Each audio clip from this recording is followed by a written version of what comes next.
Hey everyone, and welcome back for another deep dive. Always fun to dig into a good report. Oh yeah, this one's a doozy. It's a 2025 Oxfam report called Takers Not Makers, and get this subtitle, The Unjust Poverty and Unearned Wealth of Colonialism. Wow, yeah, that pretty much sums it up, huh? Yeah, it's heavy stuff, Yeah. but really important. So we're going to take a deep dive into how historical colonialism is still impacting us today. Right, because we think of colonialism as this thing of the past, but this report shows how its legacies are baked into the systems we live with. Exactly. So buckle up, because we're about to uncover how colonialism's legacy is still shaping global inequality, even in the 21st century. It's not ancient history. We're talking about real-world consequences that are playing out right now. Yeah, and to kick things off, this report opens with a stat that just blew my mind. Huh. Billionaire wealth grew 3 times faster in 2024 than it did in 2023. We're talking adding 4 new billionaires to the world every single week. It's kind of hard to wrap your head around that kind of wealth accumulation. Right. And here's the real kicker. While the ultra-rich are seeing their fortunes skyrocket, the number of people living in poverty has barely budged since 1990. It's a crazy contrast that really highlights the problem of global inequality. Almost half the world's population, that's 44%, are still living below the World Bank's poverty line of just $6.85 a day. It makes you wonder, is this just a natural order of things? Or is there something fundamentally broken about a system that allows this extreme wealth disparity to just keep going? Yeah, that's the question this Oxfam report really digs into. It challenges this whole idea that billionaires just earn their wealth through hard work and talent. Because that's the classic narrative, right? Pull yourself up by your bootstraps and all that. Exactly. But the report actually found that a whopping 60% of billionaire wealth comes from inheritance, cronyism, or monopoly power. Hold up, 60%. That's most of it. Yeah. So are they saying most billionaires didn't really earn their wealth? Well, it's not that simple. But it does raise questions about how level the playing field really is. And here's where we start to see the connection to colonialism. Inheritance often comes from wealth accumulated during colonial times. Cronyism and monopolies can thrive in systems built on those old colonial power structures. I see what you mean. So those colonial powers, they favored certain people and groups, giving them access to resources and opportunities that were denied to others. Exactly. They set up a system that was rigged from the start. And those advantages get passed down through generations. So even though colonialism is officially over, those economic advantages are still playing out today. Exactly. The report traces this economic divide back to 1820, showing how inequality between the richest 10% and the poorest 50% has been widening for centuries. Centuries? Wow. And despite periods of progress, the overall trend is clear. Yeah, the rich keep getting richer. And it's not just a historical trend either. In 2020, the income of the richest 10% globally was 38 times higher than the poorest 50%. 38 times. That's a staggering gap. I can barely comprehend that kind of disparity. It's hard to grasp. And what's even scarier is that things like the pandemic, the climate crisis, and unequal access to vaccines are threatening to push that gap even wider. So we could actually see progress reverse. It's a real possibility, and it underscores the urgency of addressing these issues head-on. Well, this report doesn't shy away from describing the really brutal realities of colonialism either. Yeah. We're talking about the transatlantic slave trade, the genocide of indigenous populations, and the systematic plunder of resources. It's important to confront those dark chapters of history because those historical injustices directly feed into the inequalities we see today. Right. It's not just about the past. It's about how those past actions are shaping the present. Exactly. We're talking about the wealth gap between the global north and south, the persistence of racial discrimination, the exploitation of workers in global supply chains. These aren't isolated incidents. They're echoes of that colonial past. Wow. It's we're still living with the consequences of a poisoned system. That's a powerful analogy. And you're getting at a really important concept here, this idea of fruit from the poison tree. It helps us understand how even seemingly modern systems can be built on a foundation of injustice.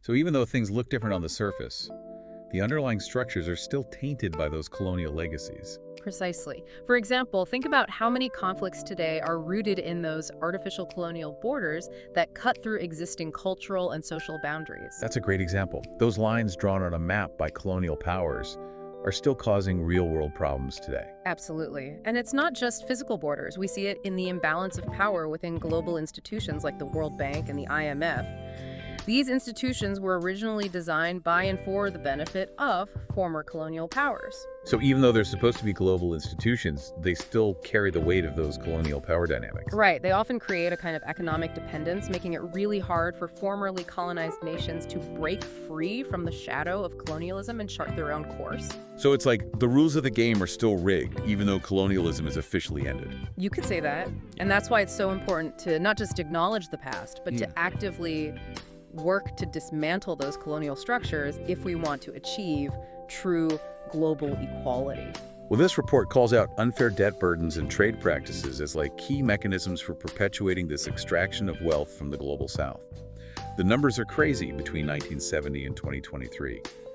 Global South governments paid a staggering US $3.3 trillion in interest to Western creditors.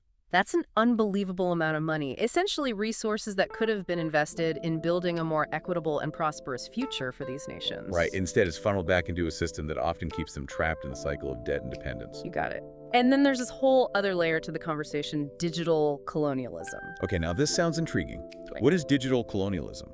It's basically how big tech corporations, mostly based in the global north, dominate the digital landscape.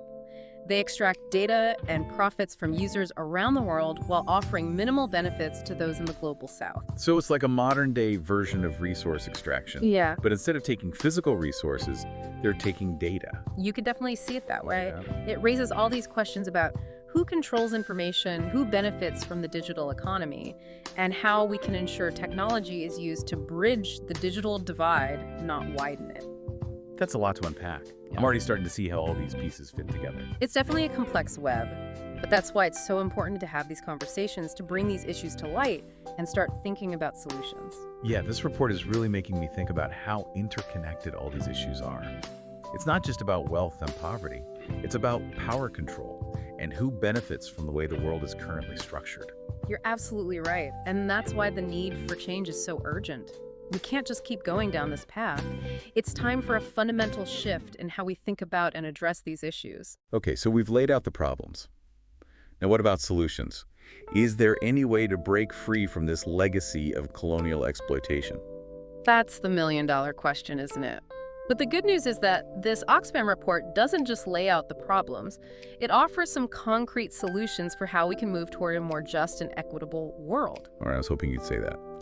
So what's the first step in dismantling these deeply entrenched structures? Well, the report puts a big emphasis on economic justice, basically, a radical redistribution of wealth both within and between nations. So are we talking about taking from the rich and giving to the poor? Well, it's more nuanced than that. It's about shifting away from those extractive economic models that prioritize profit over people and the planet. We need to create systems that value the well-being of all people and ensure everyone has a fair chance to thrive. So it's not just about moving money around, it's about rewriting the rules of the game, right? Not just tweaking them around the edges, but how do we actually make such a fundamental shift? The report highlights several key strategies, and one of the most striking is this call for a global wealth tax. Global wealth tax. That sounds pretty radical. What exactly does that mean? The idea is to levy a small tax on the fortunes of the ultra-wealthy to generate revenue for public services and address global inequality. So basically tax the billionaires. Is that even feasible on a global scale? It's definitely ambitious, but there's growing momentum behind it. Many economists and policymakers are starting to recognize that extreme wealth concentration poses a serious threat to social and economic stability. So a global wealth tax could be a powerful tool for redistributing resources and investing in a more equitable future. I see. So it's not just about taking from the rich, but actually using that wealth to create opportunities for everyone. What else does the report suggest? Well, it also calls for tackling those tax havens we mentioned earlier, those secretive jurisdictions where the wealthy stash their assets to avoid paying taxes. Oh, right, those financial black holes that suck money out of the global economy. Yeah. But how do you even regulate something that's designed to operate outside the normal rules? It's definitely a tough challenge. But the report argues that coordinated international action is key. Governments need to work together to close loopholes, increase transparency, and make it much harder for individuals and corporations to hide their wealth. That sounds like it would require a major shift in global cooperation and political will. For sure. But imagine the possibilities if we could reclaim even a fraction of the trillions of dollars hidden in these tax havens. It could be a game changer in terms of funding public services, investing in sustainable development, and creating a more just world. Okay, so we've got the wealth tax and cracking down on tax havens. What other levers can we pull to achieve economic justice? The report also emphasizes the need to promote fair trade practices that benefit all countries, not just those with the most economic muscle. Right, so no more lopsided trade deals that leave developing countries at a disadvantage. Exactly. It's about ensuring that trade agreements are negotiated on a level playing field with protections for workers' rights, environmental standards, and fair prices for goods and services. It sounds like a pretty big overhaul of the global economic system. It is. It's about moving away from a system that's based on exploitation and extraction, and towards one that's based on cooperation and mutual benefit. Speaking of cooperation, you mentioned something earlier called South-South cooperation. What's that all about? It's a really interesting trend where nations in the global south are banding together, bypassing those traditional power structures dominated by the global north. So they're building their own networks and partnerships outside of the traditional power centers. Exactly. They're fostering trade partnerships, sharing knowledge and technology, and supporting each other's progress without relying on those old colonial powers. Are there any real-world examples of this happening? Oh yeah, definitely. Take the BRICS nations, for example. Brazil, Russia, India, China, and South Africa, they've been increasingly working together to challenge the existing global order and promote a more multipolar world. BRICS, right, with an S, not the bricks you build houses with. Exactly. And you know what? In 2024, they expanded to include Iran, Egypt, Ethiopia, and the United Arab Emirates. So this expanded group, sometimes called BRICS Plus, represents a significant chunk of the world's population and economic power. So it's a real force to be reckoned with. Absolutely. It has the potential to really shake up global power dynamics and create a more balanced and equitable world order. This is all really fascinating, but let's get back to those tangible solutions for a sec. Yeah. The report mentions reparations as a way to address the harms of colonialism. What does that actually look like in a practical sense? Reparations are definitely gaining traction as a critical step toward achieving true justice. It's not just about apologies, it's about acknowledging the lasting impact of colonial exploitation and taking concrete steps to repair the damage. So more than just saying sorry, it's about making amends for past wrongs. You got it. Reparations can take different forms. Financial compensation is one aspect, but it could also involve returning stolen land and cultural artifacts, investing in education and development in formerly colonized nations, or creating programs to address the systemic disadvantages faced by marginalized communities. It's about righting the wrongs of the past and creating a more level playing field for the future. Exactly. It's about recognizing that those historical injustices didn't just vanish when colonial rule ended. Their legacies persist, and it's our collective responsibility to address them. It's a powerful concept, Yeah. but it feels like there's a lot of resistance to the idea of reparations. There is, and it's understandable. It's a complex and sensitive issue that requires open and honest dialogue. But this report argues that we can't avoid this conversation any longer if we're serious about building a world that's truly just and equitable. So we need a pretty significant shift in thinking to make reparations a reality. You're right. It requires a willingness to confront uncomfortable truths about the past and to acknowledge the real impact those historical injustices have on people's lives today. But it's a necessary step if we want to break free from this cycle of inequality and create a world where everyone has a real opportunity to thrive. Okay, so far we've talked about economic justice, tackling tax havens, fair trade practices, South-South cooperation, and reparations. Are there any other key strategies this report highlights? One of the most important overarching themes is this idea of decolonizing our minds, challenging those ingrained ways of thinking and seeing the world that were shaped by colonialism and continue to perpetuate inequality. So it's not just about changing external systems, it's about changing ourselves as well. Exactly. It's about questioning those deeply ingrained assumptions about race, culture, power, and progress that often shape our understanding of the world. That sounds like a pretty tall order. How do we even begin to decolonize our minds? It starts with education awareness and a willingness to listen to and learn from those who have been most impacted by colonialism. It's about seeking out diverse perspectives, challenging those dominant narratives, and engaging in some serious self-reflection. So it's a journey of personal and collective unlearning and relearning. You could say that. It's about unpacking those colonial legacies that are embedded in our language, our institutions, our everyday lives. It sounds like a lifelong process. You could definitely say that. It's about constantly questioning our assumptions, being open to new ways of seeing the world, and actively working to dismantle those systems of oppression that are holding us back. Okay, but how do we go from these kind of abstract ideas of decolonizing our minds to concrete actions that make a real difference in the world? Well, it starts by recognizing that colonialism didn't just impact countries and economies, it impacted people's lives in very real and tangible ways to really get the need for change. I think it's crucial to look at how this legacy plays out in people's everyday experiences. That makes sense. So what are some of the ways that colonialism is still impacting people's lives today? One of the most striking examples is the impact of those colonial borders that we touched on earlier. It's worth diving a little deeper into that. You mean those lines on the map that were often drawn arbitrarily by colonial powers with little regard for existing communities or cultural boundaries? Exactly. And the report highlights how these artificial divisions are still fueling conflict and instability in many parts of the world. People who've lived together for centuries suddenly find themselves separated by these lines on a map, often competing for resources and power. It's like those colonial-era decisions are coming back to haunt us today, creating tensions that could have been avoided. It's a tragic legacy, and it's not just about borders. Colonialism imposed systems of governance and institutions that often served the interests of the colonizers, not the colonized. So we're talking about things like legal systems, education systems, even the way wealth and power are distributed within a society.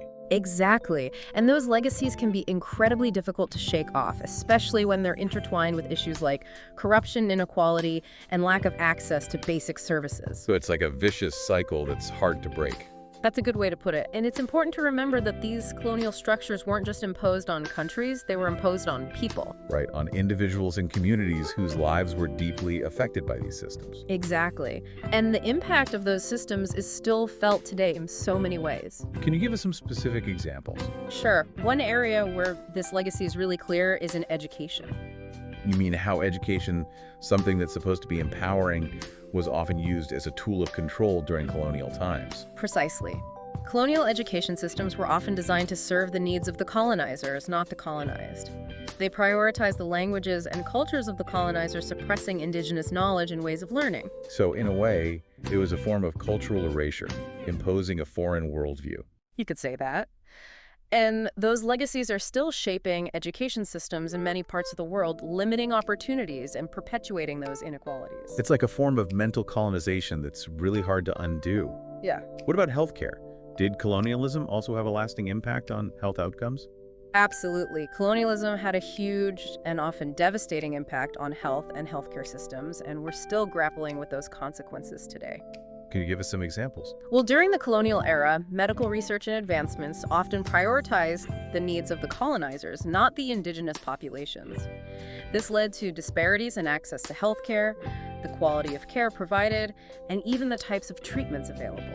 So it was like a two-tiered system where the colonizers got the best care and everyone else was left behind. Sadly, that was often the case.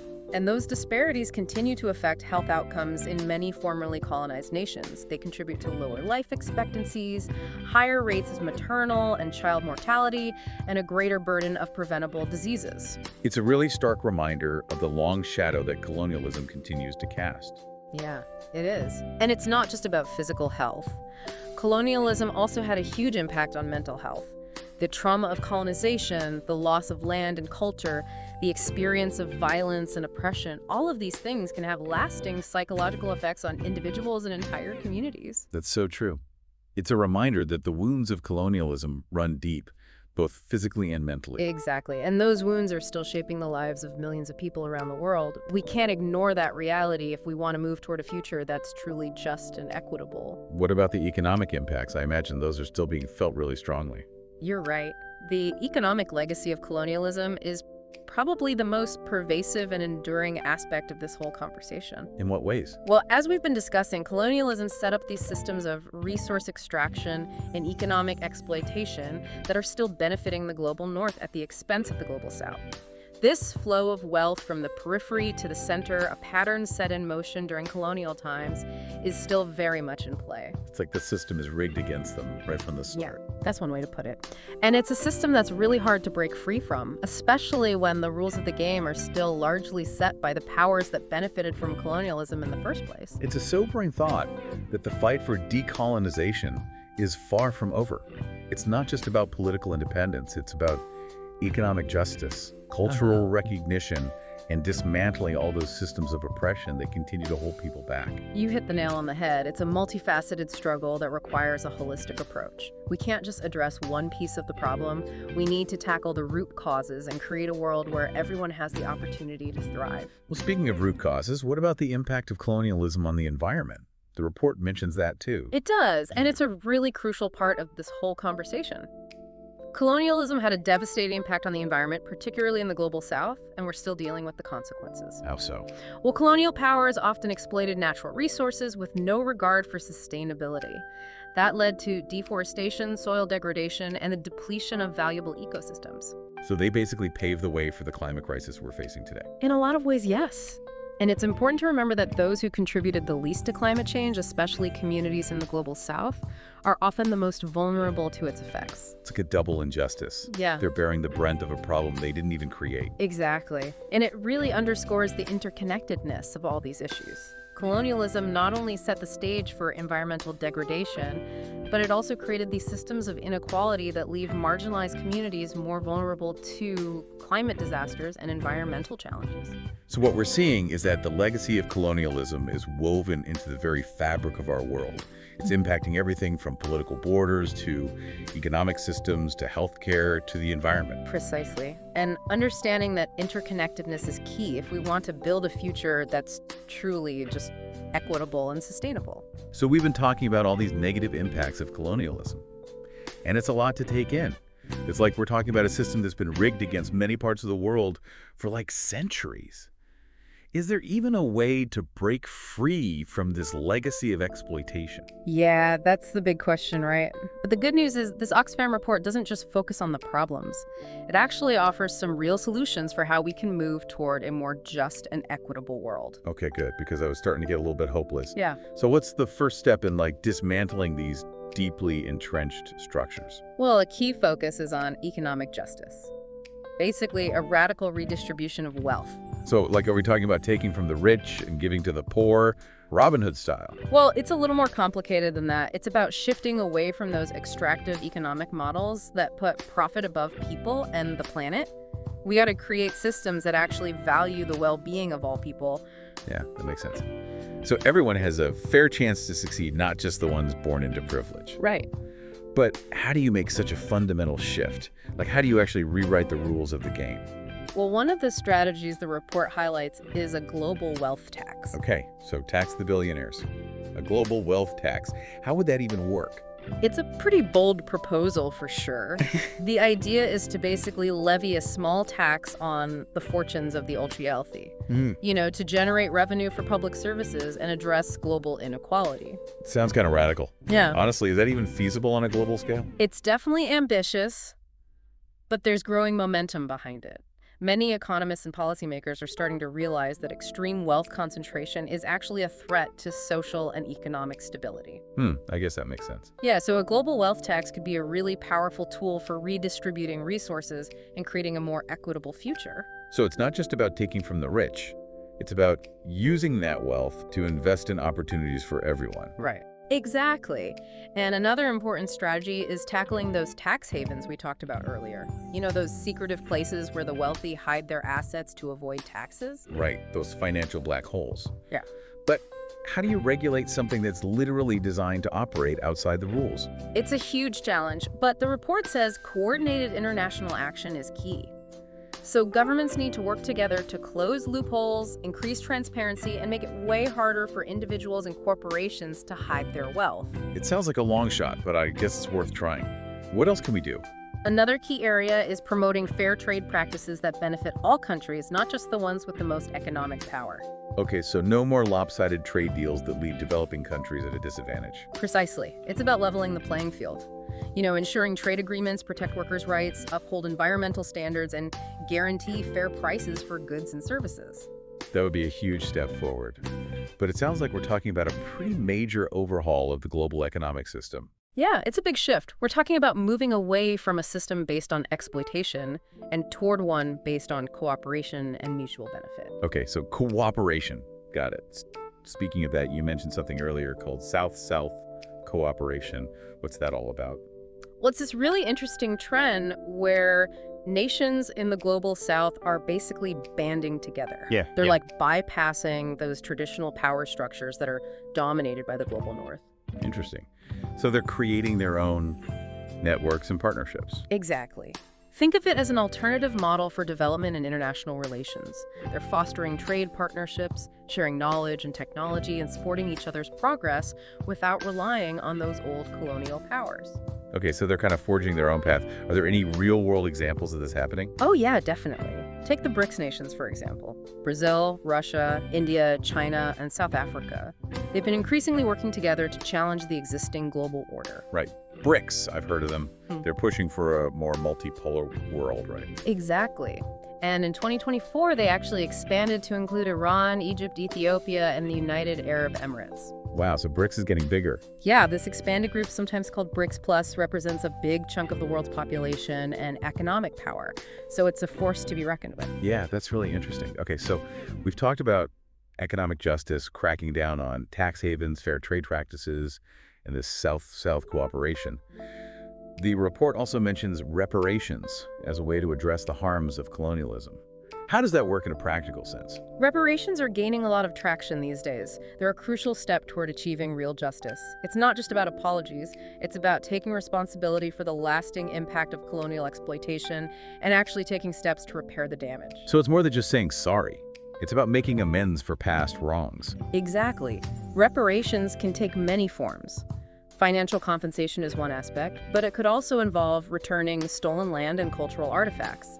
It could mean investing in education and development in formerly colonized nations, or creating programs that address the systemic disadvantages faced by marginalized communities. So it's about righting the wrongs of the past and leveling the playing field for the future. Exactly. It's recognizing that those historical injustices didn't just disappear when colonial rule ended. Their legacies continue to affect people today. That makes sense. It's a powerful concept, but I feel like there's a lot of resistance to the idea of reparations. There is. It's definitely a sensitive and complex issue. It requires open and honest dialogue. But the report argues that we can't avoid this conversation if we're serious about building a truly just and equitable world. So we need a major shift in thinking to make reparations a reality.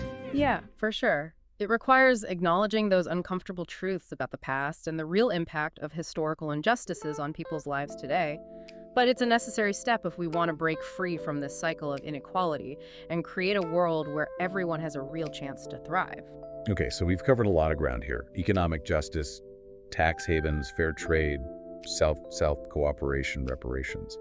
Are there any other key strategies the report highlights? One of the biggest overarching themes is the need to decolonize our minds, basically challenging those deep-seated ways of thinking and seeing the world that were shaped by colonialism. So it's not just about changing external systems, it's about changing ourselves too. Exactly. It's about questioning those assumptions about race, culture, power, and progress that we often take for granted. Okay, but how do you even begin to decolonize your mind? That sounds like a pretty tall order. It starts with education awareness and a willingness to listen to those who have been most impacted by colonialism. Seeking out diverse perspectives, challenging dominant narratives, and engaging in some critical self-reflection. So it's a process of unlearning and relearning both individually and collectively. Precisely. It's about unpacking those colonial legacies that are embedded in our language, our institutions, our everyday lives. It sounds like a lifelong journey. You could say that. It's about constantly questioning our assumptions and being open to new ways of seeing the world, and actively working to dismantle those systems of oppression that are holding us back. Okay, that makes sense. But how do we go from these abstract ideas of decolonizing our minds to concrete actions that make a real difference in the world? It starts with recognizing that colonialism didn't just impact countries and economies, it impacted people's lives in very real and tangible ways. So to really grasp the need for change, we got to look at how this legacy is playing out in people's everyday experiences. So let's talk about that. How is colonialism still affecting people's lives today? One of the clearest examples is the enduring impact of those colonial borders we talked about earlier. You mean those lines on the map that were drawn by colonial powers, often with no regard for existing communities or cultural boundaries? Exactly. And the report highlights how those artificial divisions are still fueling conflict and instability around the world. You know, people who have lived together for centuries suddenly find themselves divided by these lines on a map, often competing for resources and power. It's like those colonial-era decisions are still haunting us today. It's a tragic legacy, and it's not just about borders. Colonialism also imposed systems of governance and institutions that often serve the interests of the colonizers, not the colonized. So things like legal systems, education systems, even the way wealth and power are distributed. Exactly. And those legacies are really tough to shake off, especially when they're tangled up with issues like corruption, inequality, and a lack of access to basic services. So it creates a vicious cycle that's hard to break. Exactly. And it's important to remember these structures weren't just imposed on countries, they were imposed on people. Right, on individuals and communities whose lives were deeply affected by these systems. And the effects of those systems are still being felt today. Can you give us some specific examples? Sure. One area where the legacy of colonialism is really clear is education. You mean how education, which should be empowering, was actually used as a tool of control during colonial times? Precisely, colonial education systems were often designed to serve the needs of the colonizers. They prioritized the languages and cultures of the colonizers while suppressing indigenous knowledge and ways of learning. So it was a way of erasing local cultures and imposing a foreign worldview. You could say that. And those legacies are still shaping education systems in many parts of the world, limiting opportunities and perpetuating inequalities. Wow, it's like a form of mental colonization that's hard to undo. What about healthcare? Did colonialism also have a lasting impact on health? Absolutely. Colonialism had a massive and often devastating impact on health and healthcare systems, and we're still dealing with the consequences today. Can you give us some specific examples? Well, during the colonial era, medical research and advancements often prioritized the needs of the colonizers, not the indigenous populations. So that created disparities in access to healthcare, the quality of care provided, and even the types of treatments available. So basically a two-tiered system where the colonizers got the best care and everyone else is left behind. Sadly, that was often the case. And these disparities still affect health outcomes in many formerly colonized nations. They contribute to things like lower life expectancies, higher rates of maternal and child mortality, and a greater burden of preventable diseases. It's a really stark reminder of how colonialism's impact is still felt today. Yeah, and it's not just about physical health either. Colonialism also had a big impact on mental health.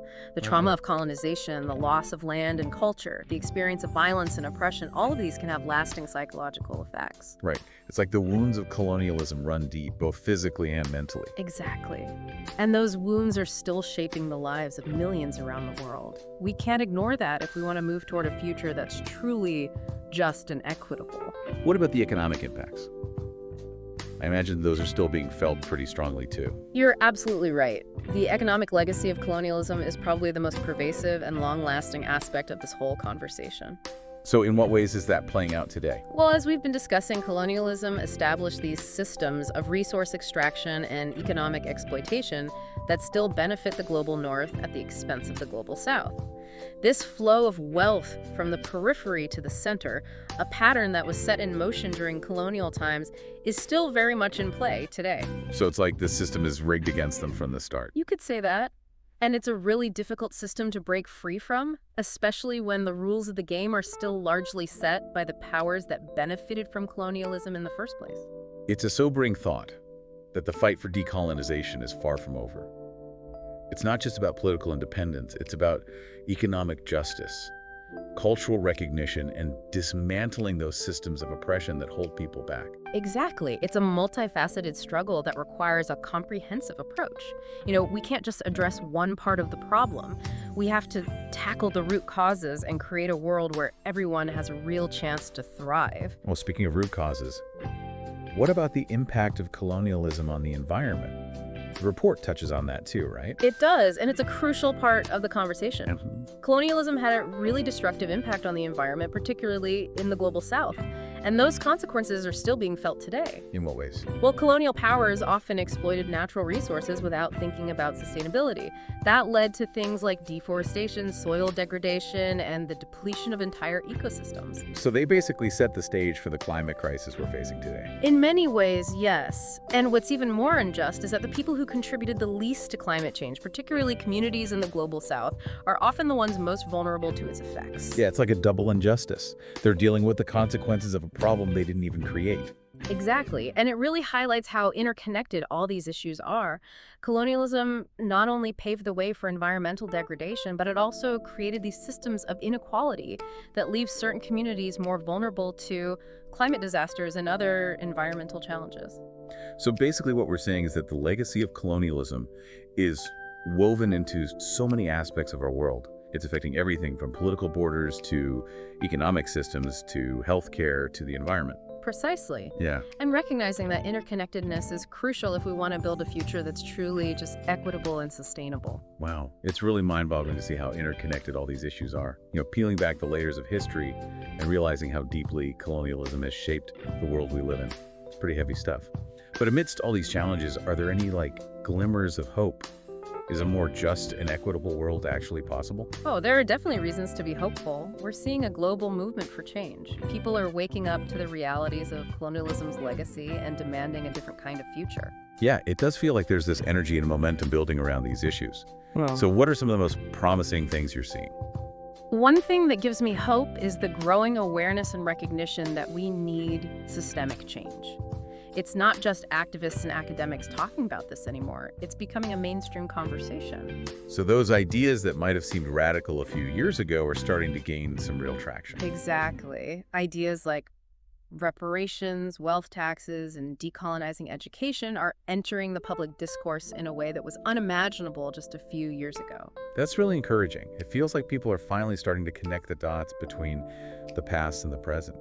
We can't just ignore history and hope things will magically get better. You're absolutely right. There's a growing understanding that we need to actively address those historical injustices if we want to create a more just and equitable world. So it's not just about changing policies, it's about changing mindsets. Exactly. It's about shifting our values and priorities, recognizing our interconnectedness, and understanding that our individual well-being is tied to the well-being of others and the health of the planet. Yeah, it's about moving beyond that, individualistic, every man for himself mentality that's so ingrained in our culture. You got it. It's about fostering a sense of collective responsibility, understanding that we're all part of a larger system and working together to create a world that works for everyone. That's a beautiful vision, but it also feels kind of daunting. Yeah. How do we actually get there? Where do we even begin? Well, this Oxfam report offers a roadmap. It lays out concrete steps we can take to dismantle those colonial structures and build a more just and sustainable world. Okay, I like the sound of that. Yeah. So let's break it down. What are some of the most impactful actions we can take? Well, the report highlights several key areas. One is economic justice, which we've already talked about a lot. It's about making sure everyone has a fair chance to thrive, not just those born into privilege. Right, so things like wealth taxes, progressive tax reforms, cracking down on tax havens, and promoting fair trade It's practices. exactly all essential parts of a more just economic system. What about international institutions? The report calls for some pretty big changes there too, right? It does. It argues that organizations like the World Bank, the IMF, and the WTO need to be fundamentally reformed to address those power imbalances that favor the global north and perpetuate those colonial patterns of exploitation. So giving the Global South more of a voice and ensuring that their interests are represented in the decision-making process. Precisely. It's about democratizing these institutions, making them more transparent and accountable, and ensuring they serve the needs of all countries, not just a select few. Leveling the playing field and making sure everyone has a seat at the table. I like it. What about the efforts to decolonize education, healthcare, and other essential systems? What does that look like in practice? It's about recognizing and addressing how those colonial legacies still shape these systems and create disadvantages for marginalized communities. It's about dismantling those biases and power imbalances that perpetuate inequality. So like in education, it could mean revising curricula to include more diverse perspectives, supporting indigenous languages and knowledge systems, and making sure all students have equal access to quality education. Exactly. Creating a more inclusive and equitable learning environment that values diversity. And in healthcare. It could mean addressing those disparities in access to care, the quality of care, and health outcomes. It could also involve incorporating traditional healing practices and knowledge systems into mainstream healthcare. So basically recognizing that there are many different ways of knowing and healing, and we need systems that respect and value that diversity. Exactly. Moving away from those one-size-fits-all models that often fail to meet the needs of diverse populations. This is all really resonating with me. It feels like this conversation is about so much more than just addressing the wrongs of the past. It's about creating a better future for everyone. You're absolutely right. It's about recognizing our shared humanity, understanding our interconnectedness, and working together to create a world that is truly just equitable and sustainable. This has been an incredibly eye-opening deep dive. I think this Oxfam report gives us a really powerful framework for understanding colonialism's legacy and why we need to change things. So what's the one key message you hope listeners will take away from this conversation? I hope they'll walk away feeling hopeful and empowered. The challenges are big, but they're not impossible. We have the power to shape a different kind of future, one that's free from the past and rooted in justice, equality, and sustainability. And that starts with each of us taking action. Right, exactly. Every action, no matter how small, can contribute to this movement. It's about educating ourselves, raising awareness, supporting organizations working for change, and holding our leaders accountable. It's about recognizing that we're all part of this story, and we all have a role to play in shaping what comes next. Well said. The journey toward a more just and equitable world is a collective one, and it requires all of us to step up and do our part. Thanks for joining us for this deep dive into colonialism, wealth, and poverty. We'll be sure to include links to the Oxfam report and other resources in the show notes. It's been a pleasure. And remember, the fight for justice and equality is a marathon, not a sprint. Let's keep pushing forward together. Until next time, stay curious, stay engaged, and stay hopeful.